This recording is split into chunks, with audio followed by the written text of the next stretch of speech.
আসসালামু আলাইকুম, welcome to তাসপিক মম টাইনি ওয়ার্ল্ড ফ্যামিলি। এখানে 1 কেজি ধুন্দুল আমি নিয়েছি।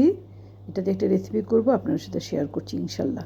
ধুন্দুলগুলি বড় বড় পিস করে আমি কেটে নিয়েছি, কারণ ধুন্দুল তো এমনিতেই খুব তাড়াতাড়ি বয়েলড হয়ে যায়, এই জন্য বেশি ছোটো করলে একেবারে মিশে যায়, এই জন্য বড় করেছি। আর সাথে 2টা আলু ধুন্দুলের মতোই লম্বা লম্বা করে কেটে নিয়েছি। ধুন্দুলগুলি অনেক কচি এবং ফ্রেশ ছিল। বিসমিল্লাহির রহমানির রহিম। আমি প্যানে 2 টেবিল চামচ তেল দিয়ে দিলাম। তেল মশলা সব অল্প অল্প করে দিয়ে এটা আমি রান্না করব। এমনিতে আমি কম মশলা খাই। হাফ চা চামচ গোটা জিরে দিয়ে দিলাম।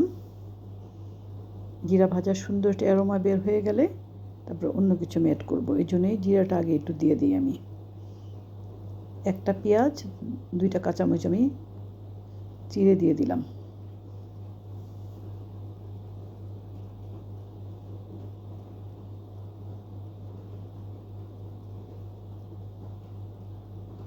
পেঁয়াজ কাঁচামরিচ ভাজা হয়ে গেলে এখানে 1 চা চামচ আদা বাটা, 1 চা চামচ রসুন বাটা অ্যাড করে দিলাম এবং কাঁচা গন্ধটা চলে যাওয়া পর্যন্ত আমি ভেজে নেব।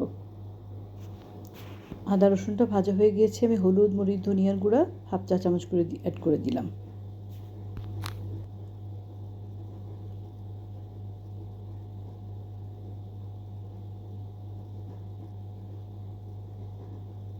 গুঁড়া মশলা যাতে পুড়ে না যায়, বাটিটা ধুয়ে অল্প করে পানি অ্যাড করে দিলাম।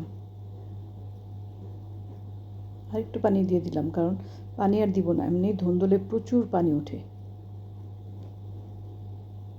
8-10টা চিংড়ি মাছ এখানে অ্যাড করে দিলাম। চিংড়ি মাছটা অপশনাল, কারণ আমার বাড়িতে কেউ খুব একটা খায় না, আমি আমার জন্য দিয়েছি স্মেল একটু হওয়ার জন্য, কারণ হাই কোলেস্টেরল এবং হাই প্রেশারের জন্য খুবই ক্ষতি করে চিংড়ি। মিডিয়াম সাইজের চিংড়িটা দিয়েছি। স্বাদ মতো লবণ দিয়ে দিলাম। দেখা যাবে এই 8-10টা আমাকেই খেতে হবে।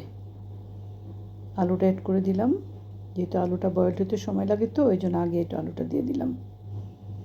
ধুন্দুল আবার সময় লাগবে না, আর একসাথে দিলে দেখা যাবে ধুন্দুলটা একেবারে হয়ে গেছে আলু শক্ত।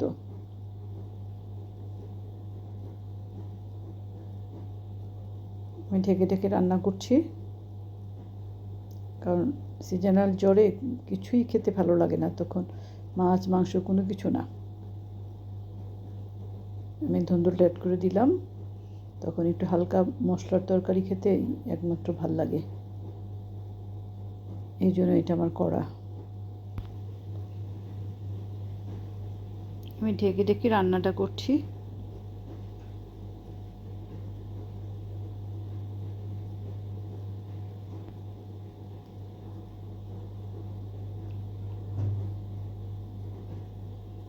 কত পানি উঠে গিয়েছে। আর পাশের চুলায় আমি করলাটা করছি। আমরা কিন্তু করলা ভাজি রসুনের বাগার দিই সবসময়, করে খেয়ে দেখবেন যে কতটা টেস্ট হয় করলা ভাজিটা। করলাটা অ্যাড করে দিলাম। কড়া করে রসুনটা ভাজবেন। স্বাদ মতো লবণ দিয়ে দিলাম, অল্প করে হলুদের গুঁড়া,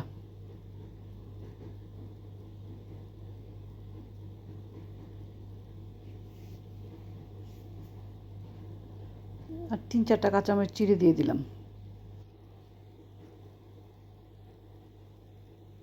ধুন্দুলটা অলমোস্ট আমার প্রায় হওয়ার পথে। একেবারে 11th আওয়ারে একটা পেঁয়াজ কুচিয়ে দিই আমি সবসময় করলা ভাজিতে, যেন কাঁচা কাঁচা ভাব থাকে। আলহামদুলিল্লাহ, ধুন্দুলটা আমার অলমোস্ট ডান। রান্নাটা আমি সার্ভ করে নিয়েছি। খুবই টেস্টি হয়, যাদের জ্বর সর্দি কাশি কিছু ভালো লাগে না তাদের জন্য এই ধরনের ঠান্ডা ঠান্ডা তরকারি। করলা ভাজিটা আমার কমপ্লিট, আমি সার্ভ করে নিয়েছি। টোটালি রুগীর খাদ্য সব।